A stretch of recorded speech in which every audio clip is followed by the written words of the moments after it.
This ESPN podcast is brought to you by Geico. 15 minutes could save you 15% or more on car insurance. Visit geico.com. Giancarlo Stanton and the Miami Marlins travel to New York to face the Mets. Left right field towards the corner.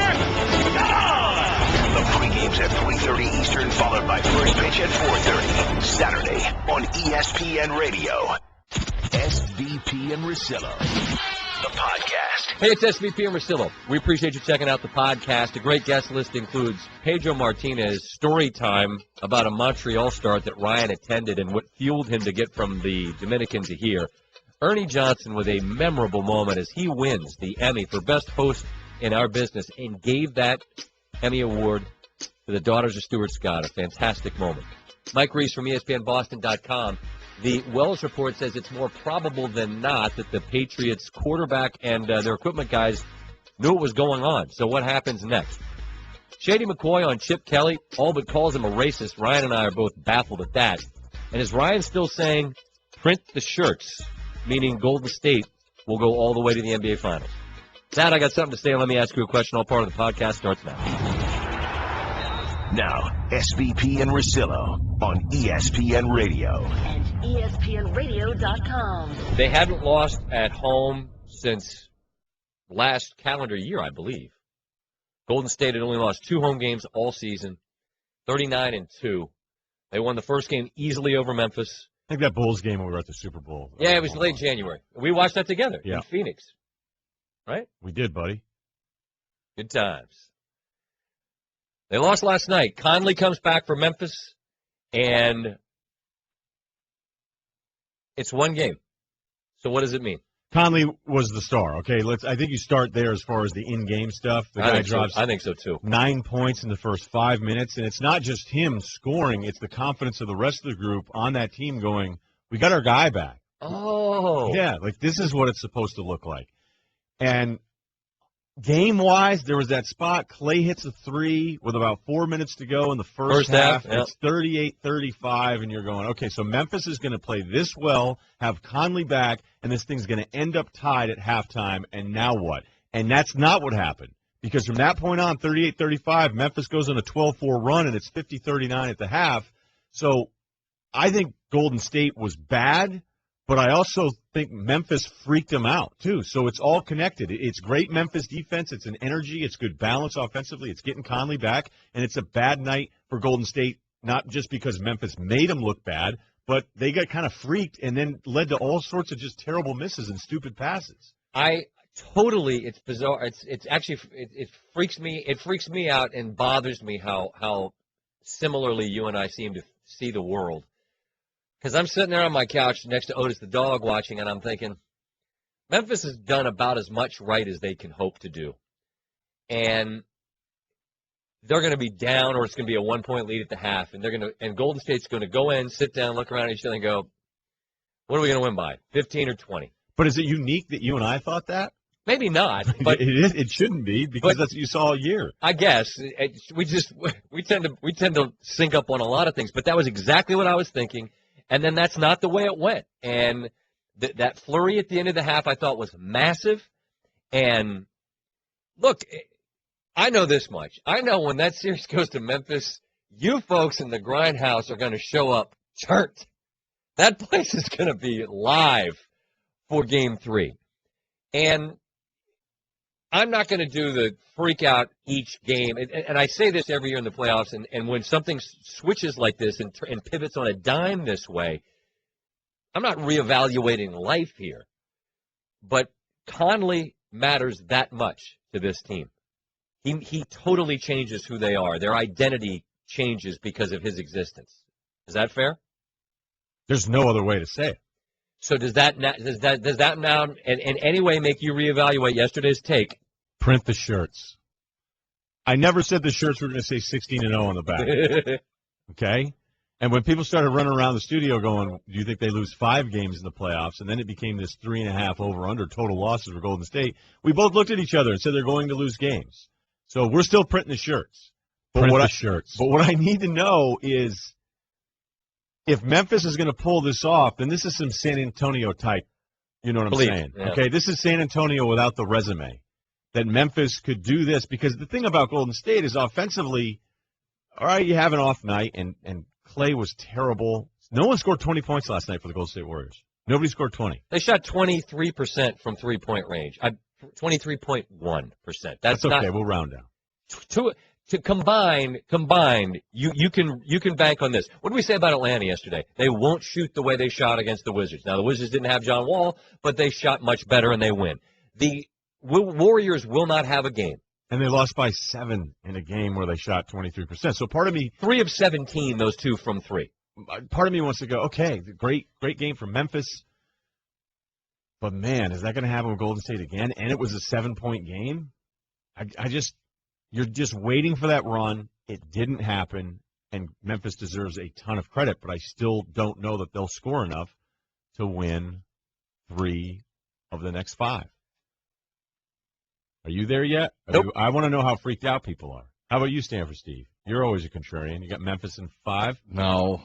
Do you guys believe, when that run wasn't coming, though, the Warriors were a little spooked themselves? No question. Yes. No question. When you're used to seeing the ball hit the bottom and it doesn't, They would run a screen, and then Memphis would jump out on it. They were great trailing all that movement, and then it would just kind of be 2 guys standing next to each other where you go, well, do you take it? Well, normally you're open, Normally you've already shot it.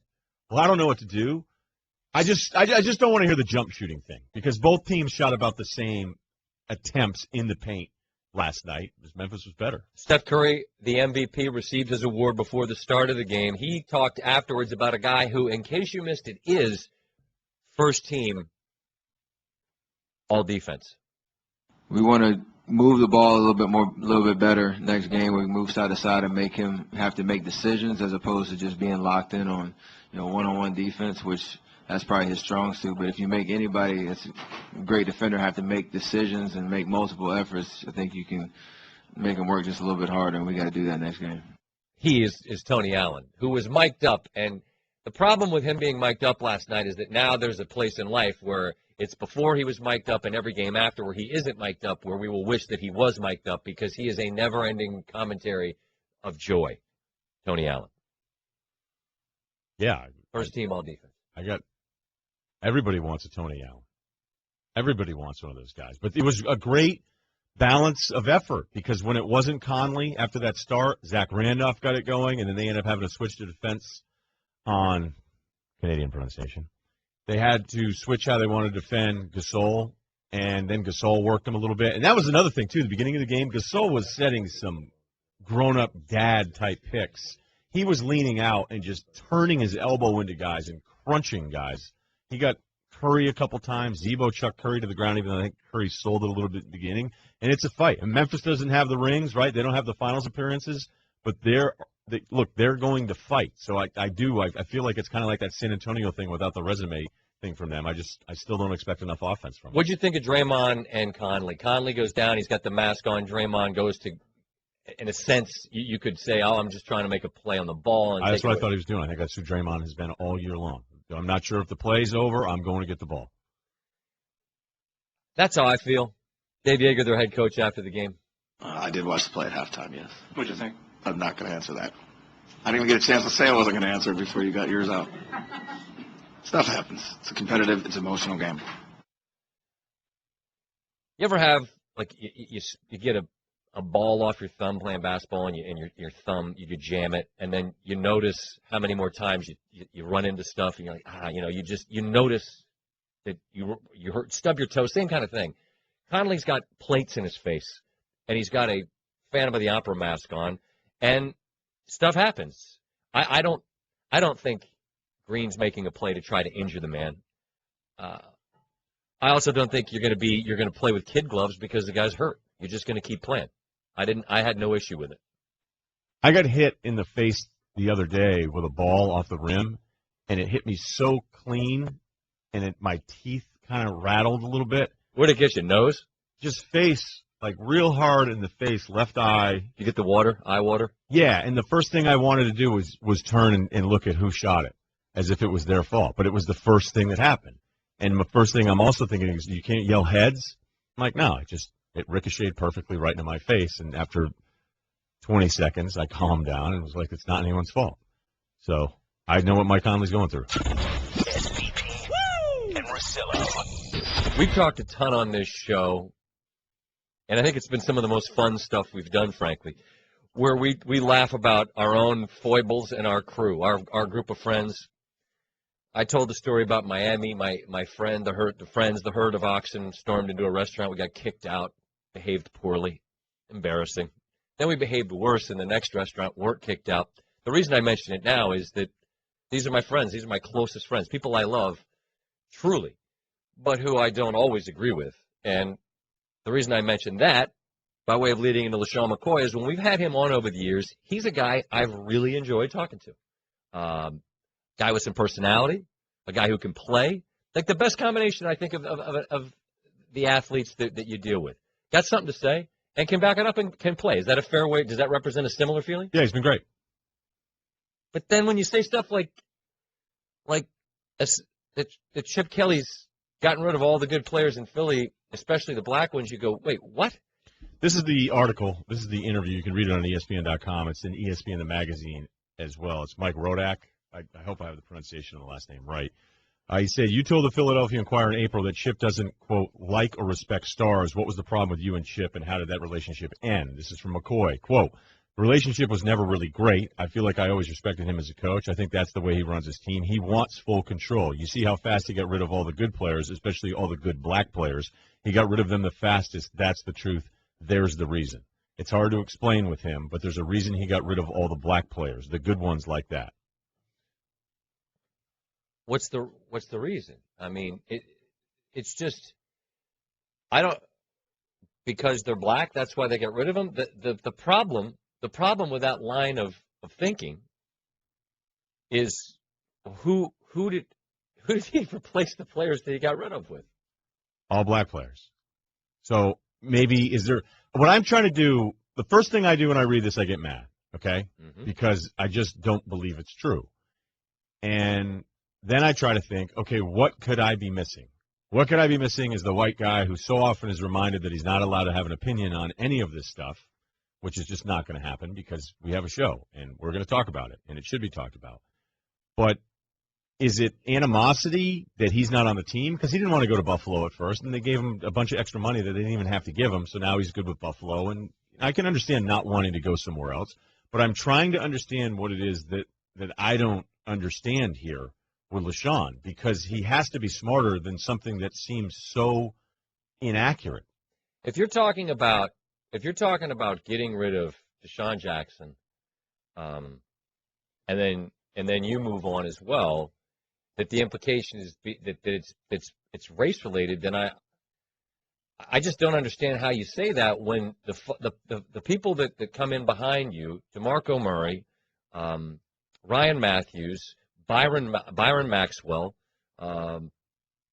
they had 6 draft picks last week. The first 5 are black guys. They did draft a white guy. But, I mean, this is what we're going to do. We're going to look at the racial composition of the draft, and we're going to look at who they spend money on. They re-signed a number of their own players that could have left also, right, like if they had, also black. If they had gone 2 and 3 in the first 5 picks and 2 were white, does that mean, everybody's right? And then, LeSean said, oh, man, people have heard it. I mean, Stephen A. has talked about it. The Stephen A. thing, and that's why I was upset about it, and then that's why we had him in studio to talk about it, because I just feel like when you're throwing that out there, but you throw it out there like you're not throwing it out there, well, really what you're doing is saying, is Chip Kelly a guy that has a problem with black players?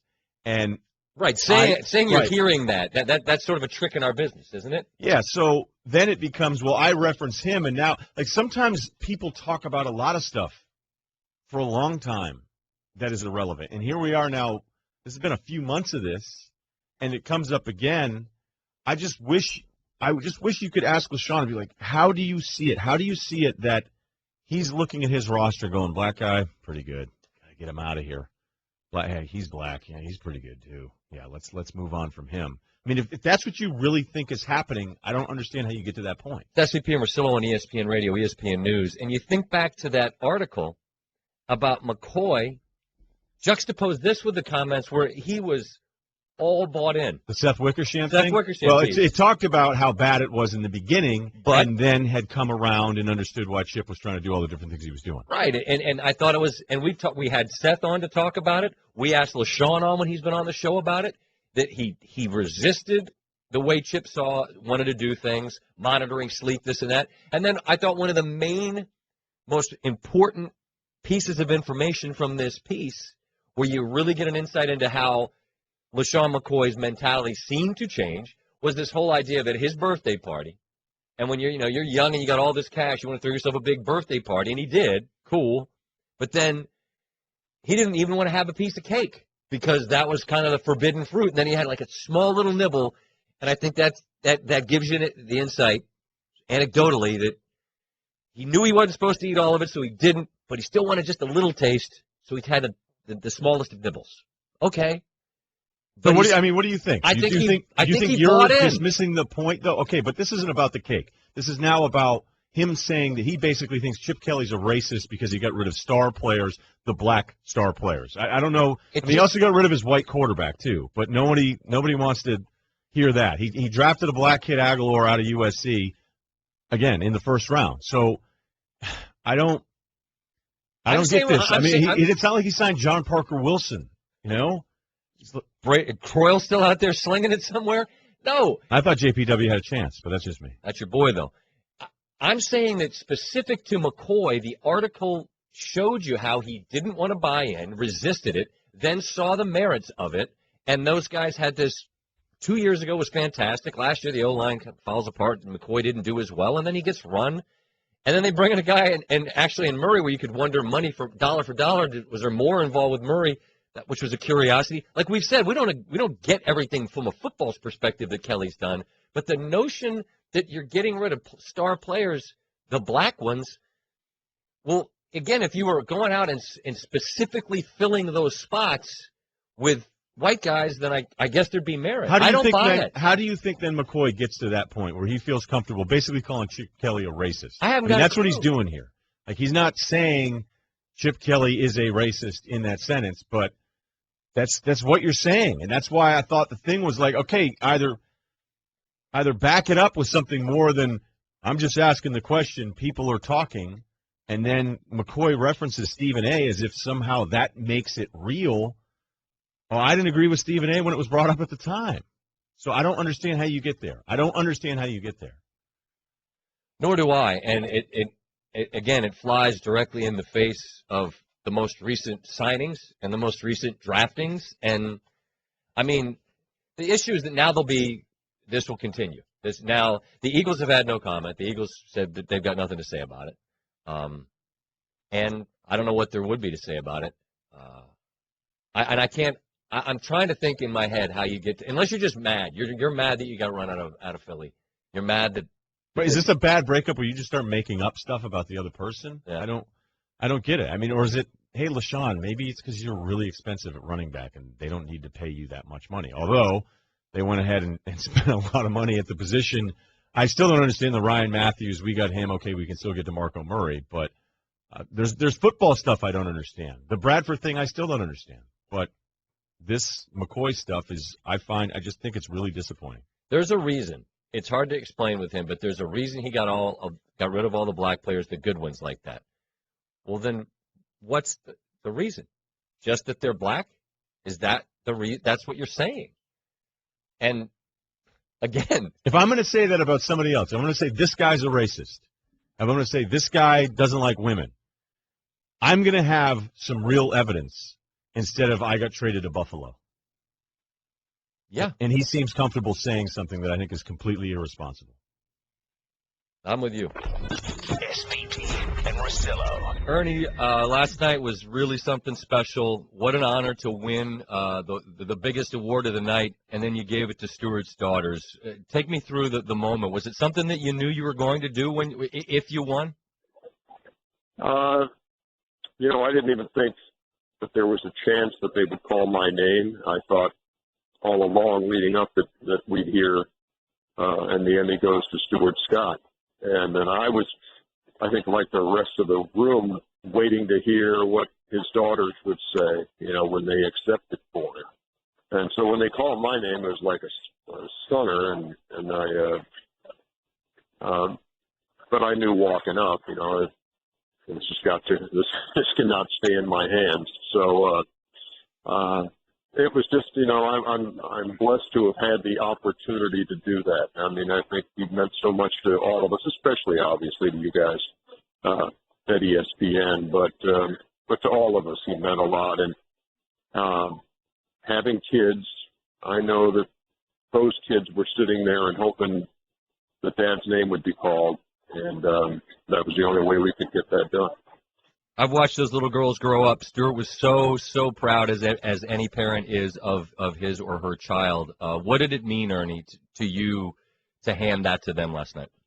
I mean, it was just a very cool moment, and I didn't want to take them by surprise or have them they were kind of stunned, and they walked up, and afterwards we were backstage, and they said, "Can we really do this?" And I said, "Yes, we can do this. We just did." And it was funny too because they said, "Look, we don't really know you," and I get that because I've known Stuart just by working in the same business and seeing him at All-Star weekends, and we would tweet each other when he was sick and when I was sick, and kind of support each other. But the girls and I have no relationship, and it was funny because they said, "We just saw this E60 piece that they did about you and your wife and your kids, and we were just telling Mom about it, and then here it is on the same day. You call us up to give us this Emmy," and I said, "Look, God connects the dots in ways we can never even comprehend, and this is it was just one of those moments, man. It was a very special night for us." It was something special as we visit with TNT's Ernie Johnson. You win the Emmy, though, because you work. And as we talk to Ernie here on SVP Russillo, Ryen, he's making his way back to Atlanta because we got games tonight. Ernie, when I watch you guys, you're talking to players generally the same generation, and Charles a little bit earlier than Kenny and Shaq, but there is almost this, I don't know if it's protection or if it's outdated thinking, I'm not sure, but when they watch Golden State, and they look at them a certain way, when they fail last night in Game 2, is there part of that group that actually likes to see them struggle with their style in the playoffs because they're always talking about post and balance and all these things that were so prevalent during their era? Oh, I don't know. I mean, all I can go off of is, Charles has always had this thing against, he says, you can't win if you're a jump shooting team.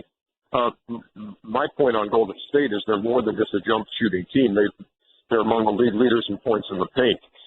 So this is a team, to me, that has gotten it done any number of ways. Curry can dazzle you from outside, as can Klay Thompson, but they do get points in the paint. They do penetrate. They do shoot a high percentage, and they are number one in the league in field goal percentage against. So it's not a one-trick pony kind of a team.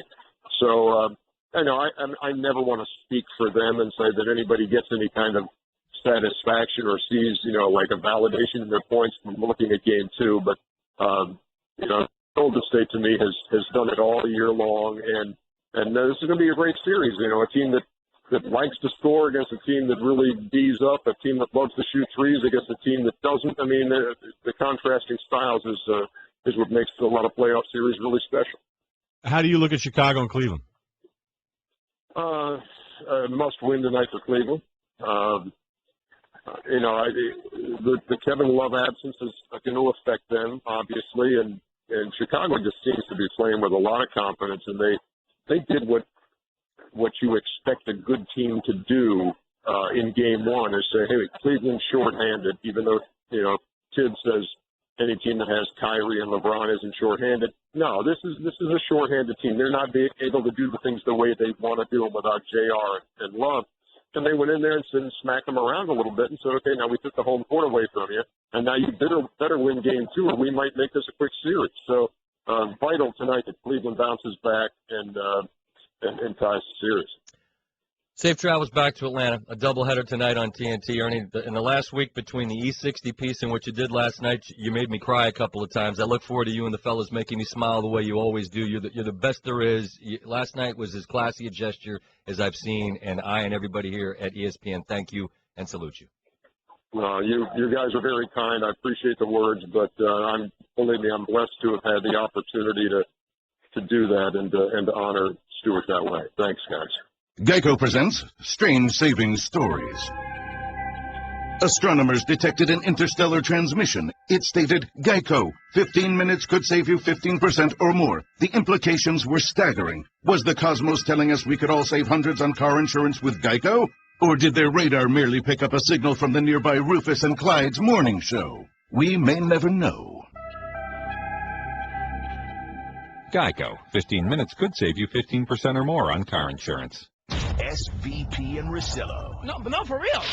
The Wells report finds that the Patriots employees probably deflated the football, and that Tom Brady generally aware of what happened. So they probably knew, and Brady must have known. I mean, that was what we've suggested all along. Reaction from those on our payroll, Louis Riddick. It's not a good look at all. It's just not. I mean, you have to apply some common sense here. Although it's all circumstantial and they don't have the smoking gun, so to speak, that says, hey, look, we caught somebody deflating the footballs. I mean, let's not insult anyone's intelligence here. This just does not look very good, and we obviously need to hear from Tom. But first, I'm sure we're going to hear from Troy Vincent in the league office, and we're probably going to hear from them very quickly. From the report, quote, more probable than not that Tom Brady was at least generally aware of the inappropriate activities of the two guys that were the locker room attendants. So, okay, I think this is simply the dotting of the I's and crossing of the T's that we all suspected all along. There was no way this was going to happen without at least some cursory knowledge. And now the question I have is, okay, so what? So what happens? Yeah, how's everybody supposed to feel? Or is it one of those deals where you're going to feel no matter how you're going to feel based on how you feel about the story, right? So if you're anti-everybody. Cheaters! Exactly. And then if you're a Pats fan, you're going, dude. Teflon Tommy. Here's what I don't understand, though. And this is something I brought up a couple weeks ago. None of this seems surprising, but it's really vague. And because the NFL dragged this out for such a long time, and it probably took some hits on this and what's going on and what's the latest, did they have to release something where it had to sound like the Patriots were involved in this? I truly believe that something probably happened and that Brady would be aware. I mean, you could have written the report then. Something probably happened. Right. Thank you. It saved you guys some money and 200-something pages. But could the NFL have released a report that said, we really don't have any evidence whatsoever? Carry on. Enjoy training camp. No, it seems to me, because this isn't a court of law, so that you can take what's circumstantial, and evidently that's what we're talking about, a bunch of texts back and forth that link together something that's you can plausibly and then probably say with these vague but semi-specific, let's put it, language. It's like, they probably know. Because it's like, yeah, they had to know. Come on. How mad are you about it now? If I had told you when it all came out, they were going to – I don't even know how to frame it. Can we say they've been found guilty of something, or is everybody – common sense-wise, going, maybe the balls were a little light? No. No one's just shrugging. The only people shrugging have got a multiple home and away Gronk jersey. Okay, so where are you with it then? Because I can't win. If I sit here and say it's a shrug, then it just means because I'm repping the 617, dude. I look at the graphs that people have carefully constructed about fumbling that point out how they didn't fumble as much. So I guess because the football has a little bit less air, it's easier to hang on to. Or you find the guys on your team that fumble it and don't play them as much. It could be that. If I'm supposed to have, you listen to the show long enough, folks. You know if something bothers me, I'll let you know. I'm not gonna edit myself or neuter my opinion for any reason. It's just I file this under. Not that big a deal. I look at it like every team's quarterback, I would guess, lets his equipment guys know the way he'd like the footballs prepared, scuff them up a little bit, whatever. And I can't pretend to care about this because I don't. There is the part of it, though, if you don't like Brady, where you go, man, you had some big ones that day where you went out there and just said, what, me? And Belichick blaming weather, pressure, and quoting a scientist. That dude, science, barometric pressure, dude. Everybody knows that. Dude, where's he from, Bunker Hill? They know mad weather up there, kid. This actually helps the cause for the anti-patriot people out there because they were so dismissive and arrogant, and Kraft asking for an apology. And clearly something happened here. But the fact is the NFL can't prove it in any clear language. So anybody that wants to keep believing the Patriots thing, look, it took me far too long to get to this point. This release changes absolutely nothing. But remember, smart people were wondering if Brady should be suspended for the Super Bowl after this study. But what if he was doing this all the way back to the Tuck Rule game? Dude, now you're onto something. Wait a minute, time travel? Tom would not do that to America. Adam Schefter on what could be next from the NFL. The league is considering discipline and that it could come sooner rather than later. And certainly it sounded as if it were days away. The only three individuals here that are facing discipline will be Tom Brady, Jim McNally, and John Yastrzemski. All right. So, but what, I mean, you're going to sit down Brady? Come on. Sit yourself down. Dan Graziano, NFL insider, on the links from Brady to the dudes. What Robert Kraft said, no hard or incontrovertible evidence, but there's a mountain of circumstantial evidence, and it's in text messages between Tom Brady and the people who were in charge of handling the game balls on game day, and it's clear, it paints a clear picture that Brady is involved at a very, very intricate level on what pressure these game balls are inflated to and the procedure for doing it. Oh, God. This is like giving a bazooka to dumb people, is what this is. Why, you already on Twitter? No. I'm thinking. I'm just sitting here thinking.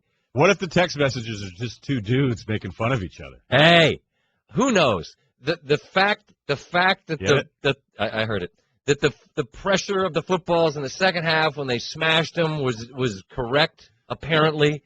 That won't matter to anybody. It's just Spygate, footballs, cheating, Brady, we hate him. It's just giving a bazooka to someone that ought not have it. They're shooting it. Boom. SVP and Russillo. You know what I mean? Mm-hmm. We're in the presence of one of the greatest pitchers that We Are the Game has ever seen, Pedro Martinez. New book out. I'll ask you about that here momentarily. Our show is presented by Progressive Insurance, and guests join us via the Subway Fresh Take Hotline. First of all, Pedro, thank you for taking the time. I'm just curious, how many times did you have to say no to a book? Because I have to imagine you were asked a zillion different times about a zillion different topics. Am I right? Well, I did have to say no, not precisely to the book, but who was writing it. Oh, I see. And, thank you for having me. It's a great honor to share this moment with you guys. And the book is it's an interesting book because I laid out pretty much the things that I saw while playing in the big leagues and coming over from Dominican and coming up in the minor leagues. So what you're going to find in the book is some of the things that I was never able to tell the media about, and some of the things that we feel, especially sentimentally, and we are not able to express sometimes because we're busy playing or because the questions are baseball related. In a personal way, I go a little bit more personal than anything, but relaying a great message to anybody that feels like they're second guessing themselves at this moment. When you do that, when you get reflective and you look back, what's that process like? How emotional is it to relive things? I'm so thankful, and I have to say I'm a blessed man because where I come from is really difficult to explain, and to get to where I got, it's a long journey, and I'm just thankful that I was able to live those things, and also I thank God every day for the opportunity to now write a book, be able to say these things, have credibility, have so much respect from people, so much love, be someone in a whole country that everybody wants to be like. It has no price. It doesn't matter what I did as a player. It's the perception that the people have about you, especially in your own country. Pedro, as we've talked, and I think we've had you on the phone a couple times, most dominant pitcher I've ever seen. And when I think about your transition And I was a huge Red Sox fan, so I remember every game. I drove up to Montreal to watch you, and I'm going to ask you about that game a little bit later. But you still always had a chip on your shoulder. As great as you were, did the chip come from the Dodgers trade, from the way your brother was treated? Like, that always seemed to be there, even at the end of your time with the Red Sox in 2004. I think it goes even further. It goes. I know it goes even further. I remember being just Ramon's little brother going to the academy once, twice, 3 times a week. And when I was on vacations from school, I would go more often. I would stay there a week. But during the week, anytime I had off, if I had a day off, I would be at the academy. And everything started there because Ramon is like Scott. He's really tall, good looking, impressive athlete. Thank you. And I wasn't. And back in those days, even less. And I don't know, for some reason, I was always pitching well as a tryout for the Dodgers, as an amateur player that was going to the academy. But I was never considered to be someone projectable for the future. And I realized that on the first day that my name was mentioned as someone that could become pro in the Dodgers organization. And I overheard one of the conversations that said, well, his brother, super athlete, good looking, what a prospect. But he's a little spider. I don't think he's going to develop. And I 16 and a half, you have a hard time understanding that you're not going to become who you want to be. And the first thing I did was start crying like a little sister, And I just went back and I got sentimental about it. Then I ended up signing and everything seemed to fly away. But then I did well in my first year, and I'm thinking I'm going to go to the States. I earned, my trip to the States to go play. No, I was then too young, too skinny to come over. Then they stick me there for the second year, and I had to really do it the right way in order for me to come. When I earned my trip over, it's only on a 3-month visa. If I didn't make the team that I was supposed to make, I was going to go right back to Dominican. So after that, I started realizing that I had to do a little bit more than the average player or the good-looking, impressive body,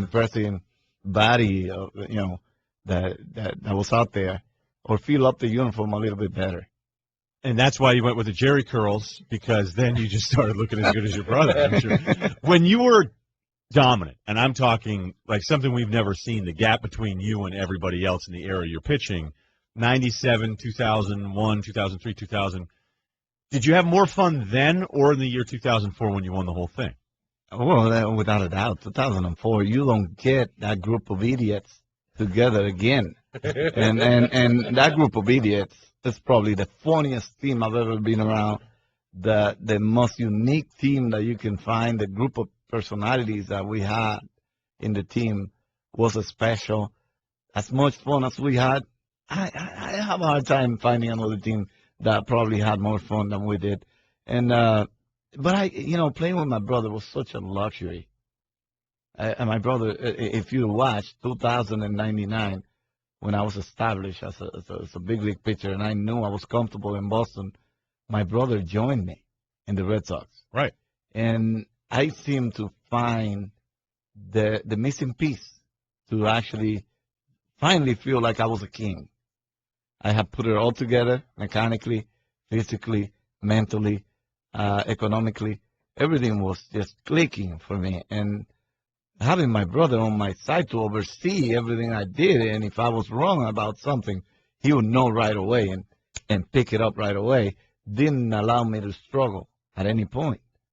And that's why the 99 and 2000 seasons really stand out as two of the probably greatest in the history of the game, because as we visit with Hall of Famer Pedro Martinez, we're talking about the peak of whatever was going on with the guys you were facing. We all know what was happening, and you were facing some of the greatest players who were getting some help, and your numbers then were preposterous. When you look at today's baseball, where it's clearly much more pitcher friendly, do you ever, as you sit around, wonder, I wonder what the numbers would be like now? Because you destroy people now.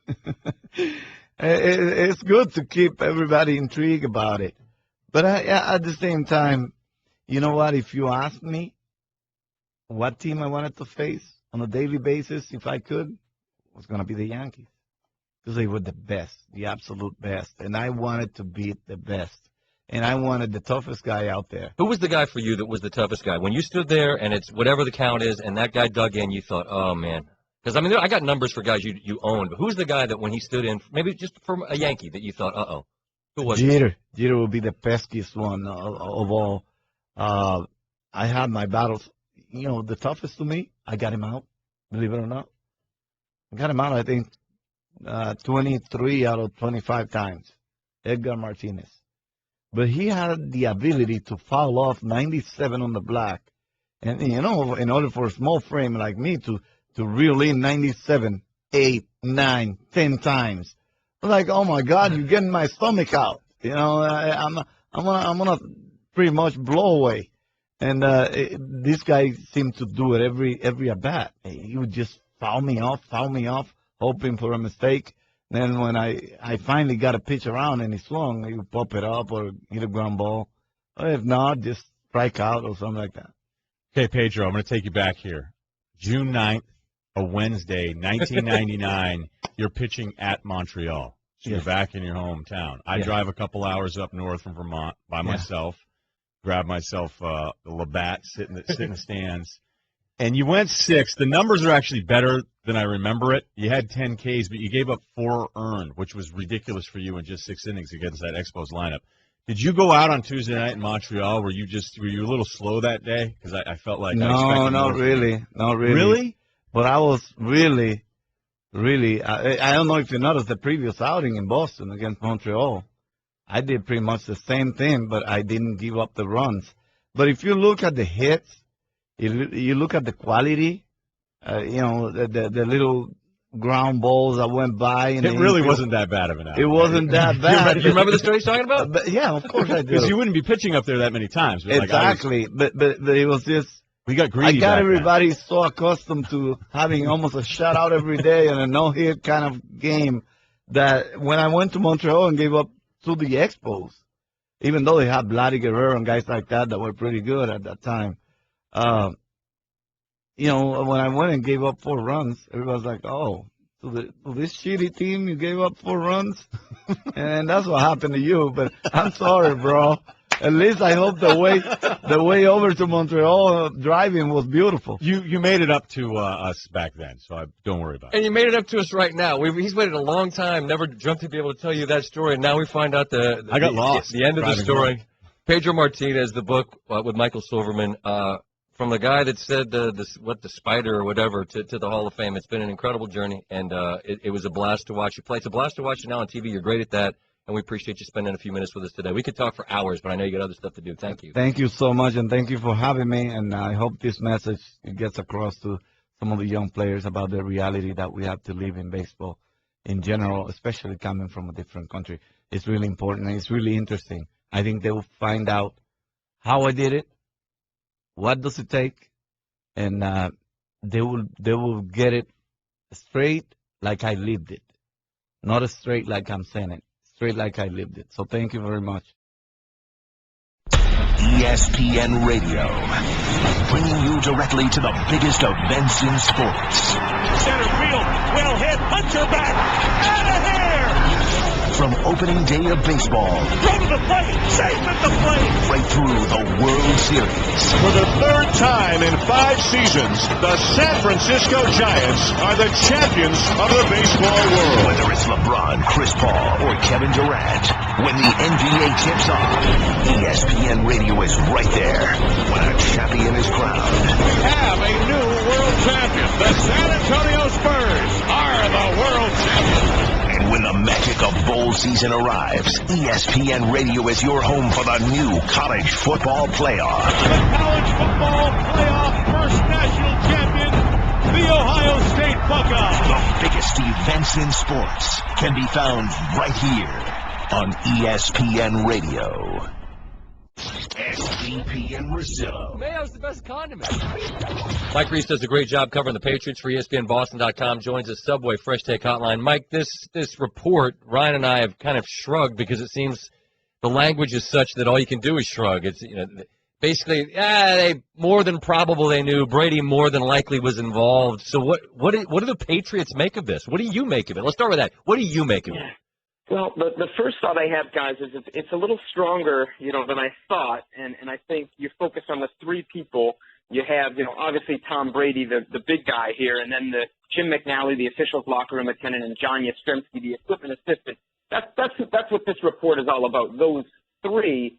And I guess I'd start with Brady, guys, because we're talking about one of the marquee players in the NFL, and, you look at it and you say this puts him at the risk of a possible suspension and at the least a fine. All right. That seems plausible enough, but I mean, I don't know if you've had any gauge on the Patriots, and do they anticipate / fear that?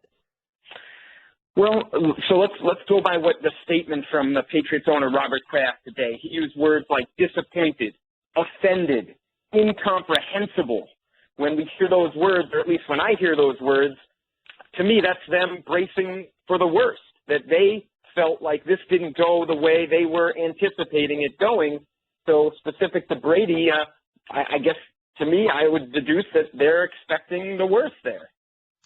If I cheated on a test and someone said, no, I didn't cheat on a test. Yeah. Oh, all right. Sorry.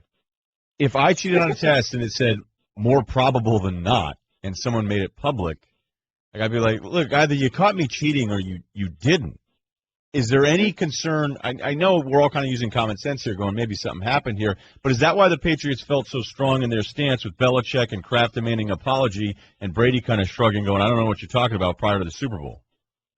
Yeah, and maybe that's it, Ryan, because they felt like, one, they didn't do anything, or two, that they couldn't prove it, one or the other. And so to me, the key things in this, Ryan, are text messages between the locker room attendant, John Yastrzemski, the equipment assistant, I should say, and the locker room attendant for the officials, Jim McNally, where words like deflator and needle and I'm not going to ESPN yet, those were part of text messages, which to me, that's the strongest part of the report that sort of suggests something going on, behind the scenes. They couldn't prove it decisively, but they sort of lead you there with parts of this report. So then what do you think is the likely outcome of this entire thing? Well, I think that, they did say that the owner, Robert Kraft, the head coach, Bill Belichick, didn't have knowledge of it. So I think I'd focus on Brady specifically, and then the two team employees. Brady to me is looking, I would guess, and again, I want to stress it's just a guess, at least a fine, and maybe even a game suspension or two from this. And the reason I say that, guys, is, two things stood out in the report. One, he did appear for an interview, but he didn't make, documents or text messages or emails available to investigators. So I think the investigators, what I read from that is they felt like it was cooperation, but it wasn't full cooperation. And secondly, and this part also stood out to me, was that Brady, according to this report, told investigators that he didn't know the name of this official's locker room attendant, Jim McNally, or anything about his game day responsibilities. And investigators said they didn't believe that. They basically said, you're telling us something and we don't believe it. And so now you're the NFL and you get this report, you're either believing Brady or the people you hired to write this report. Mike Reiss, ESPN Boston, is our guest. It's SVP and Russillo on ESPN Radio. And on this show, Mike, Ryan and I over the years we've been baffled at the NCAA's complete lack of any kind of sort of consistency as it relates to the handing down of punishments. And there's always this perception that a bigger program might skate where another might not. How important is it, do you think, for the National Football League to rule with an even hand and maybe an iron fist, given who and what is involved here? Yeah, I think it's a good point in the sense of this. Perception and probably reality is that one of Roger Goodell's biggest allies is Patriots owner Robert Kraft. And if he comes down light on this, I think you open up the door for people to say there's favorable treatment there to one of your guys, the commissioner's guys. So I think that's one of the dynamics in play that I think we have to mention here. And also, too, I guess you look at past history. You know, you go back to the illegal videotaping back in 2007, and they've been down this road before. So I think those two things probably add up to the league saying, look, this is not the first time we've been down this road with this team, and that will be a factor in whatever we decide. I don't know what you thought your Wednesday, May the 6th was going to be like, Mike, but I imagine it got a little bit busier when this came out. Thanks for squeezing some time in for us today. Thanks for having me, guys. That's Mike Reiss, ESPNBoston.com. I think it's as important as any factor here, just the to make sure that there is not any appearance of impropriety as a result to who this is, because even though it's Brady on an island here, not related to Kraft and or Belichick, I think it's the Patriots, and people just try to lump everything together. They're a bunch of cheaters.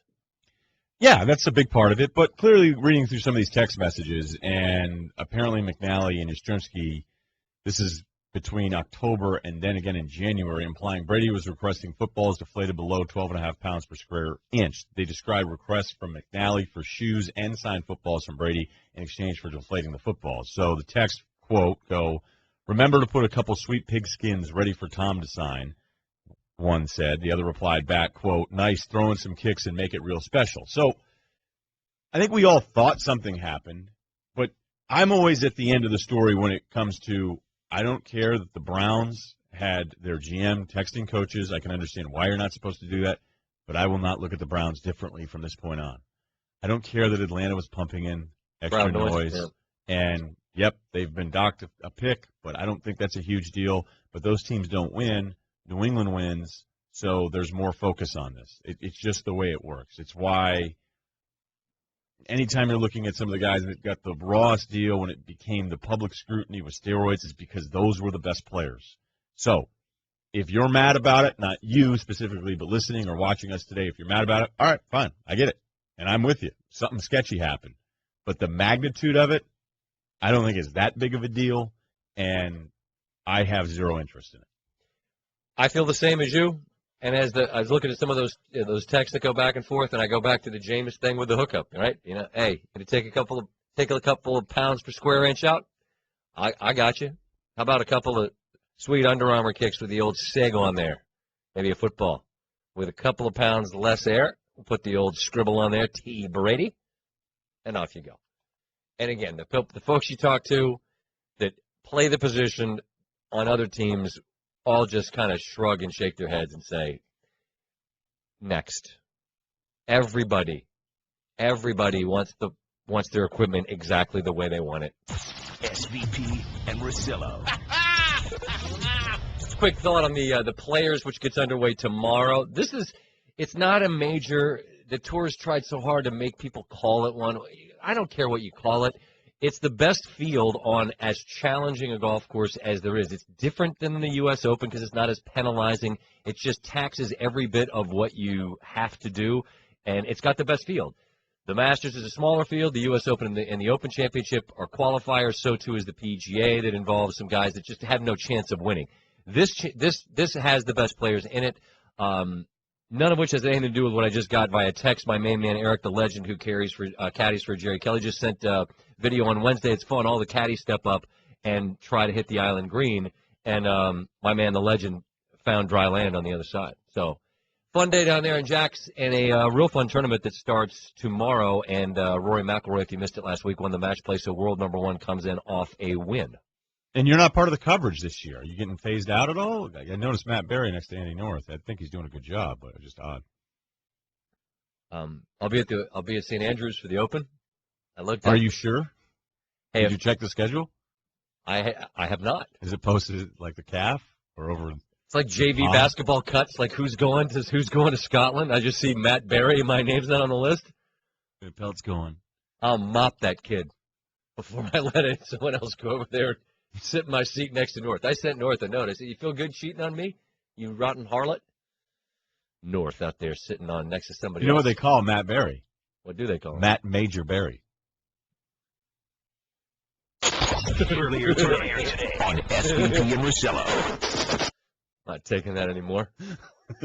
We want the Pedro or the outsider? Let's go outsider first and build up to Pedro. All right. Here's what happened. And for the backstory is that Ryen and I both admitted to trying really hard around Mulder to try to make him like us. Not the investigator, the pitcher. Then I was like, all right, say something, Mike, but don't be too stupid, you know? These are the internal monologue that you have before you actually enunciate to the group. It's not like Mulder was in the room. Yeah, exactly. You guys are my Mulder. That's really flattering. It is. That's really flattering. But you don't have to try to make us like you. We already do. I got a quick follow-up. Do you remember, this is going, probably before I was outsider Mike, you and I we ended up bumping into each other way on the other side of campus over by the old DC, and we had to walk together all the way here to a 15-minute walk. You were so my Mulder, because I was so nervous during that walk. I was hoping that people you knew would walk by. So who are you talking to right now? You, Ryen. Oh, yeah. I thought you were talking to Van down Pelt. the middle. I thought you were talking to Van Pelt the whole time. I was praying he was talking to you because I didn't remember walking with him. And now that you know me, it's not that cool, is it? Still up there. Thanks, buddy. You were really nervous the whole time. Just didn't know what to say. Wanted to say cool stuff. I was really outsider Mike back then too. So yeah, That's probably why I didn't talk to you, right? I was just praying somebody you would know would walk by. Just take the focus off of me. Did I say hi? Yeah, you said hi, and we walked the whole way from the old DC over Like to pals? here. Like pals or just walking Yeah, side we by knew side? each other, yeah. Did we run into anybody? Did I say hi to someone No, else? I was sweating bullets. Nobody saved me. Nobody bailed me out. That's fascinating. What a great follow-up. Also, quick follow-up. Also earlier today, Pedro Martinez was here. And I had asked him about this game that I went to go see him, the Expos, 99, and he gave up 4 runs in 6, which isn't terrible, but for him it was at the time. And I'd always heard the story that he was out the night before with his buddies because he had just pitched in Montreal for the Expos just 2 years prior to that. So here's him describing that Montreal start. When I went and gave up 4 runs, everybody was like, oh, to this team you gave up 4 runs? And that's what happened to you, but I'm sorry, bro. At least I hope the way over to Montreal driving was beautiful. Okay, so there's a lot of things that happened there. A, he called Montreal a bleepy team on the air and didn't even realize afterwards that he'd done it. Someone said, hey, maybe don't say that on the air, and he didn't realize. He said, oh, no, I just said, and they said, no, yeah, you can't say that on the air. Yeah, right. He goes, no, I only said this, Yeah. That's the one. That's Yes. that word. We're going to try to avoid that one. But what's even better is that you got to tell him your Montreal story and that he apologized to you and hoped that at least it was a nice drive. He said, bro. Yeah, he Play did. it again. One more time. Too good. When I went and gave up 4 runs, everybody was like, oh, to this team you gave up 4 runs? And that's what happened to you, but I'm sorry, bro. At least I hope the way over to Montreal driving was beautiful. This job, man. That was great. This job. You got to talk to Pedro, and he told you he was sorry, bro. Who on a walk from the D.C. to here would make you the most uncomfortable?